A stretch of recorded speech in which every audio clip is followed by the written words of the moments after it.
All right, welcome back to Revenue Rascals on the Road. And today we're covering Newport Beach, California. And I just love this new series where I go town to town and find the greatest revenue opportunities that you can take from successful businesses and apply them to your own. So today I'm doing something really fun, and we are going to talk about the American Legion in Newport Beach. So what caught my eye on this? Well, the $20 filet and the business model hiding inside American Legion right now, it has to be talked about. So let's go ahead and jump in. So what is our core thesis today talking about the American Legion? Well, the American Legion is not simply offering a cheap steak because it's discovered cheaper beef. It can offer the cheap steak because it operates under a completely different economic model. And the larger lesson today for founders, for business owners, is you simply don't always need to raise your prices or improve margins on every single transaction. Sometimes the bigger opportunity is actually to redesign where the profit comes from. And what does it do? It hooks customers like crazy. So let's jump in. All right, so this is a really fun one. This is the deal. The smartest subscription business or recurring revenue business that I found in Newport Beach when I was visiting was actually not a tech company, and it was simply the American Legion selling $20 filet mignons. Now, let me set up the scene here, and I took a couple of videos and some photos, so you'll see those edited into this episode. But the American Legion, first of all, what you need to know is that it's for veterans and family members of veterans. So you have to prove that you're a veteran or a parent was a veteran in order to get in. And what's adorable about this American Legion is it is right on the bay inside Newport Beach. So if you've ever been to Newport Beach, you know if it was a home on the bay, it'd be like $30 million, right? So the real estate that they have is unbelievable. And American Legion's been there forever, which makes it absolutely possible. But what's super cool is when we got there, it is like the most adorable patio. Like it's nothing impressive. And this is something that I think everyone needs to hear right now because where you spend your money really matters. And so it's basically like white plastic outdoor furniture and right on the bay with a little tiny beach that kids could go run in. And it was the best environment. The staff was really friendly. It just felt fun. And when I opened up the menu to go and pick what I was going to eat, I'm like, a $20 filet mignon. And I turned and, we clearly went there with members of the American Legion. So we were guests. I am not a veteran. And they pay an annual membership that's a couple $100 to be part of the American Legion. And so I was like, $20 filet mignon, like what is happening here? And I'm like, I absolutely have to eat this. But as I was excited to eat the $20 filet mignon, my revenue brain, it just can't stop. And if you've been listening to this show long enough, you know that is the second I see a business opportunity, I absolutely have to, of course, talk about it. So when I'm sitting there and I'm eating this filet mignon, which was honestly amazing. It had like this glaze and this great baked potato that was cooked perfectly. And I was sitting there and all I could think about is how does this place stay afloat? And that is what we're going to solve today and talk through. And of course, now I'm going to lead into this. The American Legion is a nonprofit. So what we're going to talk about today is taking some concepts from the nonprofit world and apply them to your for-profit business. Let's go. This episode is going to be focusing on the restaurant business, clearly, because that's where it was, right? And there's so many restaurants out there that could take a play from this playbook, all right? So first of all, you have to think about the fixed costs and the non-fixed costs of operating a restaurant. So we have food, labor, rent or debt, insurance, utilities, licensing, marketing, admin, and then, of course, at the end, of course, you want some profit, right? Well, because the American Legion is a nonprofit, they don't have to deal with a lot of that. So you might be saying right now, like, okay, great, Michelle, then this is a terrible example because they're not for profit. No. Hold your horses, because we are going to come to exactly what you need to understand so you can see how it applies. This is the first thing that you should know, is that I'm completely obsessed with memberships, recurring revenue, anything that allows you to start the first of every month or the first of every year with a little bit of cash flow. This is so incredibly mission critical to simply just being able to reduce your stress, and know that, like, on the first of every single month, that you don't have to stress out and worry, right? And I really, really love this. So, what we're going to talk about right now is the application of this, because this model includes the annual membership dues. Then you have clearly bar sales and other revenue streams, and they refer to them as the local post. So, the local post, this American Legion and Newport Beach, can use those predictable dollars to support the organization's fixed expenses before the kitchen even sells a meal. And the deal is that the normal restaurant has to make the plate pay for the restaurant. So the American Legion does not necessarily need to do that. The steak is only one piece of the economic engine, and that truly changes everything around pricing. So the $20 is not a discount, it's a visible result of the model underneath it. And also, what it's really important for everyone to understand is that if you take something like the filet mignon that people are going to seek out, like in this economy, in this environment right now, it is so incredibly difficult to eat nice food if you have any type of budget. And especially if you're a red meat eater, those prices have gone through the roof. So when you bring people in for something that they really want, that they're motivated to come in, they want to eat it, they see the price, well, cool. So if they come in for your $20 filet mignon, maybe they'll have a few glasses of wine that your margins are much higher on, and it ends up working out great. So let's go ahead and talk a little bit more of detail about how this all sets up and the lessons that you can learn. So first of all, who actually owns and funds the American Legion? Because this is an important thing to understand so you can see how it would apply to a for-profit business. So the American Legion is actually not owned by the federal government, the military, or a private corporation. The national organization was actually federally chartered by Congress, but local posts are independently operated, and it's member-owned nonprofit organizations. So at the local level, members collectively control the post. Okay, so what does that do? It drives community and ownership in your customers, right? Key takeaway. Also, they have volunteer officers and committees making decisions. So think about it, the board, the CEO, they are non-paid positions, which clearly take a lot of the overhead of a restaurant out because you're not paying those huge salaries, right? And the local post owns or controls all of its assets. So for example, at this particular American Legion, you can also rent boats because it's right on the bay and they own a couple of boats.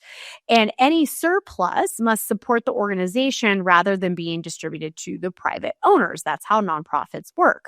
Now, their kitchen staff, their servers, everyone else there is being paid and tipped normally, but you remove that really expensive layer on top. Now, am I saying, hey, restaurant owners, stop paying yourself? That is not the lesson. So right now, I am just sharing with you how the American Legion is set up so we can take the pieces that make sense to grow your restaurant sales. Alrighty, so let's talk about how this membership model works. And this is a really fun piece of the puzzle. And I think any restaurant could absolutely create a membership model and have it help them with their fixed costs and overhead, which is exactly what the American Legion does. So first, let's talk about this. Number one, there is about $175 worth of annual renewal dues every year for every member. So I want you to think about this, right? So you have a $20 filet compared to a price of, honestly, I've seen it close to $60 at a commercial restaurant. And what's cool is that the dues act like a subscription fee. They help support the fixed admin and operational costs, allowing the kitchen to clearly price meals closer to their direct cost. And, if you think about it, if you have to pay $175 in dues for your $20 steak, right? So how many $20 steaks make up that $175, right? So you kind of are prepaying for that filet mignon discount in a lot of ways. But it's really important because it resembles very similarly to like the economic logic behind the membership companies like Costco or Amazon. You create these predictable revenues up front and you use it to support your infrastructure and overhead, give members unusually strong transactional value, and encourage them to return frequently. You earn additional revenue across the wider ecosystem. So simply put, you get the cool steak for $20, but you spend, $200 in alcohol when you go. Like, I'm kind of making that up. That would be a lot of wine, right? But you never know, like 2 or 3 people. And, the margins are so much higher on alcohol than beef anyway, that like you're really, really winning. And, to be clear, I am not a restaurant owner. So you may have, if you are a restaurant owner, a lot to say on this topic in terms of the margins and the food and the entry points. But I will tell you right now that if you can hook them with something that makes sense financially for them to get in the door, you will always get that repeat customer. So let's think about it. I'm probably 25 episodes ago, I talked about the coffee shops and the coffee shop model. So if you charge a membership fee or a subscription fee to like the coffee club, right? And it gives you 1 free cup of coffee per month in your subscription. Well, you're going to be motivated to go because you've already paid that fee. And if you're anything like me, if you go in for a small coffee, usually end up bringing out a lot more than a small coffee. So how can you pull people in? You create the community through the membership in a lot of cases, but you also create the commitment to the company and you keep going, right? If you're a bagel shop, maybe it's like the members get a bagel with their cup of coffee once a month or something like that.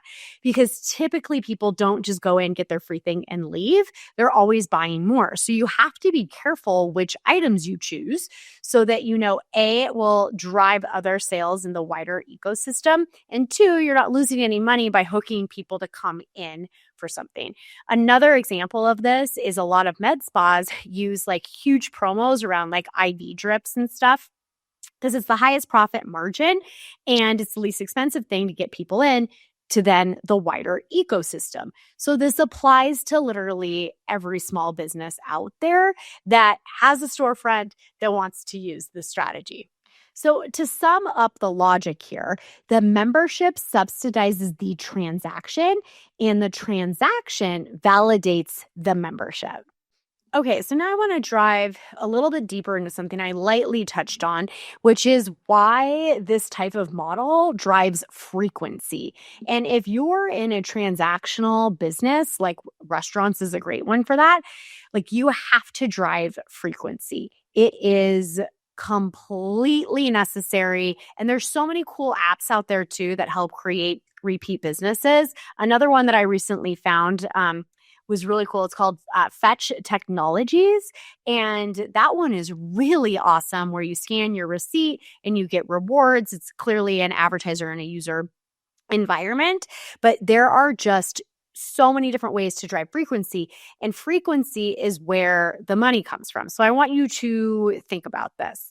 If you have, let's say you're a steakhouse, okay? You're like a local independent steakhouse. We have one here in Park City that is called Sterling's and really, really popular. They've got some cool deals, live music, all these things. Well, what I'm willing to bet is that if Sterling had a membership, so let's say you pay $200 per year, even just something simple, something super simple like that. Then you get, for example, you could get 1 steak, right? That's included in that. Plus you get like no corkage fees or something along those lines. And also, how are you going to build the community so that it's sticky? So maybe you have once a month, you host a happy hour for all of your members, because it's not always just about the cost of the membership. It is about that the membership is driving the frequency. So if you can create stickiness around your membership where people feel a sense of belonging in your restaurant or inside your business, plus it makes sense for them to go and claim their benefits by going in and doing this, it becomes like a habitual thing. If we're going back to the American Legion, I have some, the people that we went with, they're like, yeah, we come like every Wednesday. It's where all of our friends come and we, talk war stories and we do all of these cool things. So that's super fun. That is building that community. And he has something that he does every single Wednesday. And I'm willing to bet there's not very many restaurants that can say, I have the same, 50 or 60 people who come back every single week. If I think about my own buying patterns, I can't think of one restaurant that I frequent more than once a week because I have no attachment to it. There's no benefit of the frequency. I can bet you that if there was a benefit to it, we would absolutely do that. I think about the membership that we have for a local pool and spa here. And I have a food and beverage minimum, but I also have, a discount to go. I pay a subscription fee clearly there for that membership. And so I'm always thinking of that first because I want to get the most out of that. And I know I get the most out of it with the more frequent that we go. So this changes the entire behavior of a consumer. And that is what you want because frequency is what's going to drive clearly your revenue up. And the more memberships that you have, the more ease it is to covering your fixed costs so that you can have an effective business model. And so I just want you to remember that whatever you decide to discount, or if you're not discounting, you're adding value, it's not just about that. It is a behavioral tool to change the way that consumers interact with your business. All right. So if you're thinking about like, okay, great, Michelle, I want to do this, but I'm not really quite sure which product to choose. Well, first of all, you need to know how much your cost of goods are for everything delivered within your business. So that is the number one thing that you need to figure out. So you'll cross-reference that with what is the highest demand and the sexiest thing to basically go get. If you think about the environment right now and the economy, like a great steak for $20 is basically the best hook that you could absolutely ever have, right? So you need to think about that for yourself. And the two part is like, what can you afford to discount? Okay. What can you afford to discount? And then once you find that, does it drive more purchases? Cool. Okay. And three is it a high demand product, item, service that makes sense for people to be really motivated to come in and to make it happen? And so, for example, if you are a pastry store or something, think about it. It's like you pay like maybe $100 a year in a membership fee. What does that give you? Well, it gives you free dessert on your birthday, and it gives you a butter croissant with every purchase over X amount of dollars. Super cool things, right? Like I think about like anytime I go anywhere with my daughter that's like a pastry place or coffee or breakfast, like she always wants the croissant, right? So that, knowing that, and you offer the croissant, I'm going to bring in my daughter who was only going to spend a couple bucks anyway on a croissant, and I'm going to eat a real meal. And I'm going to go there because it feels good that my daughter got her croissant for free. Okay. This is what we're talking about. And so the techie term for this in revenue is called cross-subsidization. And what this means is that one revenue source supports another product or service. So for example, at the Legion with my famous $20 steak, it may not actually need to produce a large profit if the same customer also contributes through annual dues, bar purchases, events. In this case, they have that boat you can rent.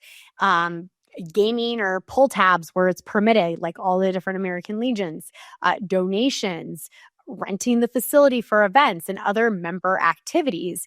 A traditional company can apply all these same principles by choosing where to make its money rather than demanding that every offer carry the same margin. And, I was creating a wild spreadsheet for a client the other day, and it was basically the annual plan tied to products, fixed costs, fluctuating costs. And we were aiming for a 40% EBITDA. And so we had to play around with each product type, which is product type, the availability, fixed cost, and how we can manage to get there. And so it was a bit of a game, and it was actually a really fun game. And so I encourage you to do something super similar to that. And if you're listening right now and what I just said went completely over your head and you're like, how do you find this magical spreadsheet? Well, friends, okay, if you would like it, then just email me, hello@michelleterpstra.com. Let me know what your business is, give me a little bit of details, and I'll give you a template. It doesn't take me very long. I have trained my AI systems to do these really magical things in my business. And so I'd love to do that for anybody listening. So take me up on it and let me know what you think at hello@michelleterpstra.com, and I'll give you one. All right. So, for example, all different types of businesses that can do this. Discounted services for members, a low margin product that drives replenishment purchases, an annual membership that unlocks preferred pricing, a free diagnostic leading into implementation, a low cost workshop leading into consulting. Like, it doesn't just have to be restaurants or retail storefronts. You can really do like a lot with this. So, you have no business if you do not have frequency. So frequency is going to drive your margins and is going to drive the business health, right? So how can you create that frequency is a really huge question that you need to be able to answer. And so to close up this section, I want you to take away with this close up here. A product can be strategically valuable even when it's not individually profitable. That is your takeaway, my friends. If you're running a coaching business with a sales team, you know that your sales team is the most volatile yet critical piece of business. You need to know exactly why deals aren't closing so you can coach your sales reps properly and know how to iterate your marketing process based on what's happening in sales calls. But this can take 15 plus hours a week of call review to master if you're doing things the old way. This is why I partnered up with Objectionly. It can cut your call time review down to just an hour a week and turn your prospects' pain points and objections into winning ads and emails. You can get it set up in just 5 minutes right now and try it totally for free. Objectionly is an AI software that reviews every sales call to deliver the truth about why more dials aren't turning into set appointments and why more demos aren't ending in a lovely wire transfer. You can see each rep's biggest problems, the moments in every call that it happens, and immediately click into these moments to watch them. Get every sales call scored against your sales script to see what went wrong in every dial or closing call and what needs to be done differently to improve. No more sales call marathons late into the night when the numbers are bad to find the issue. No more asking sales reps what their problems are and getting opinions instead of facts. Just clear insights on how the team is doing in seconds without spending hours doing call review. Go ahead and cancel your 3-hour time block on your calendar for call review today, because in the next 5 minutes, you can upload a sales call and immediately see why your reps are losing easy to win deals. If you want this for your sales team, click below and watch a short 3-minute video on how it works and try it out on a free 14-day trial. All right, so you might be saying, cool, Michelle, like I own a pastry shop. How am I going to get people to give me memberships? It just doesn't seem. Well, you can regardless, but if you really want to put quote unquote the icing on the cake, you have to lead with a mission-first moat. So what does that mean? Well, the reason why there are so many members at the American Legion is that the Legion does have an economic advantage that can't be explained through pricing alone. Members are connected through their veteran identity, service, shared history, community, advocacy, tradition, and belonging. That emotional investment may generate volunteer leadership, advocacy, referrals, partnership, and long-term loyalty. So when you look at your business, how can you be mission forward. And I think a really good example here is locally here in Park City, there is a coffee brand named Hugo, and a percentage of all of their sales goes to help and rescue animals and create sanctuaries, right? So literally, people just buy the coffee because they know they're saving animals. Okay. And by the way, the coffee is really good too. So that's really, really, really powerful. And so you can create that and that mission, that underlining tone really for any business that's out there. And so I encourage you to think about something you're passionate about from an advocacy or a community standpoint. And the more that you can lock that in, the more enjoyable it will be to share that. And you're going to create a sense of belonging. And when people talk about community or, being with each other, yada, yada, yada, belonging is truly a better word than community or come and hang out with everybody else. Because you want to feel like you belong. And it's really hard to belong somewhere if you're not tied back to the similar values, motives, missions, advocacy, right? So for profit companies, you can't just clearly copy the Legion's nonprofit status, right? But you can apply it and to create that identity to drive the frequency and the memberships, just like Hugo Coffee. This is a really huge piece of the puzzle. So if you're listening right now, I want you to think about it, right? What are you so passionate about that it just makes so much sense for it to be part of your business? Now, with that being said, you want to be careful what you select because you don't want to isolate a huge portion of your customer profile and customer frequency if it's a bit controversial. So try to think of something that most everybody's going to want to support and love and can create a belonging around it. And if they don't support and absolutely love it, at least they don't hate it, right? And it doesn't turn them off. So the key takeaway from creating this mission-based moat is that people may notice the price, but they stay because they belong. And that is your key word for this. All right, Rascals, let's rascal rant this. Close this baby up so you can start applying it to your business today. All right, so here is a wrap up of the thesis for this episode and the way that I would approach applying the American Legion tactics to your for-profit company. So I want you to think more holistically about pricing. Often, founders, business owners, entrepreneurs treat pricing as the surface level decision. Like, what are the competitors charging? How much margin do we need? How high can we raise prices? Can we discount this without hurting the brand?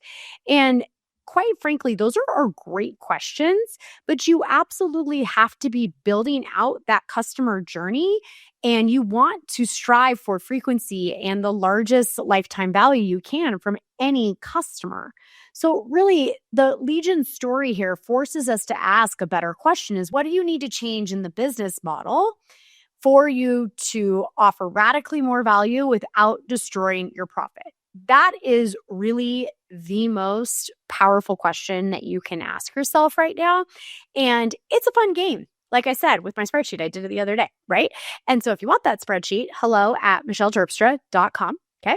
And tell me a little bit about your business, and I'll customize it a tad for you and send it over, and you can start playing with it, okay? It is really fun to just sit down with your favorite beverage. It could be wine, coffee, tea, whatever it is that floats your boat.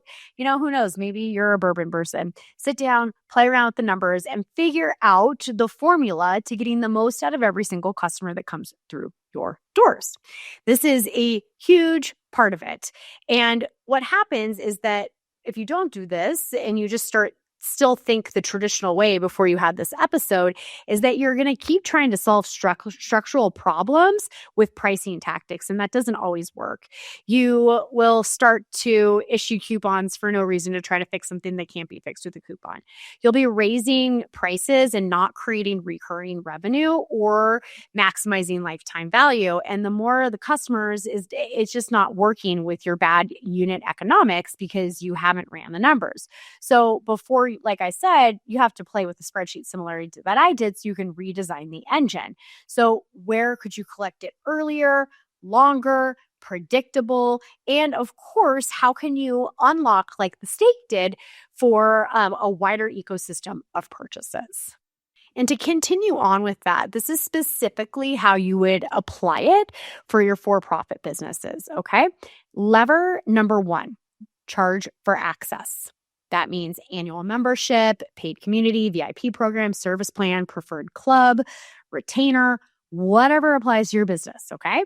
Lever number 2 is separate fixed and variable economics. This is a big one. Use recurring revenue to support the baseline overhead. Price transactions more based closely to their incremental costs, and avoid forcing every purchase to repay the whole company. Now, lever 3, choose the profit center intentionally. Membership fees, add-ons, back-end implementation, renewals, consumables. That's a huge one, consumables. We could probably do a whole episode on that. Maybe I will.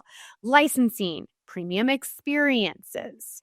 Lever 4, create reasons for your customers to return. So member pricing, events, exclusive access, community rituals, education, recognition, new releases, just like throwing it out there, right? Now, those are the 4 levers, and this is the deal. Don't just copy the steak. Use the steak as the inspiration. What I want you to do is copy the mechanics and see the patterns. Where does predictable cash enter? What becomes irresistibly priced? What increases visit frequency?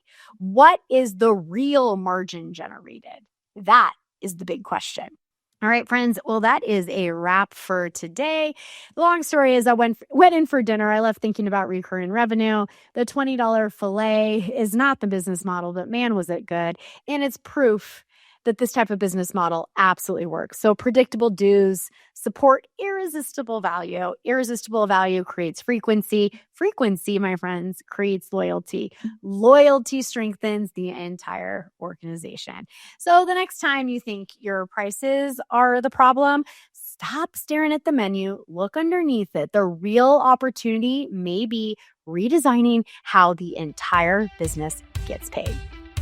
Thanks for listening to Revenue Rascals, where we turn bold ideas into predictable revenue and prove that breaking the rules can still build empires. If you love what you heard, do me a favor. Tap the links in the show notes to support our sponsors. They're the ones keeping this show free so I can keep ungating the strategies that help you scale faster, lead smarter, and take more freedom home with you. And hey, if you think you'd make an incredible guest or know someone who's built something worth studying, email me at hello@michelleterpster.com. And until next time, stay sharp, stay bold, and stay just a little bit rascal.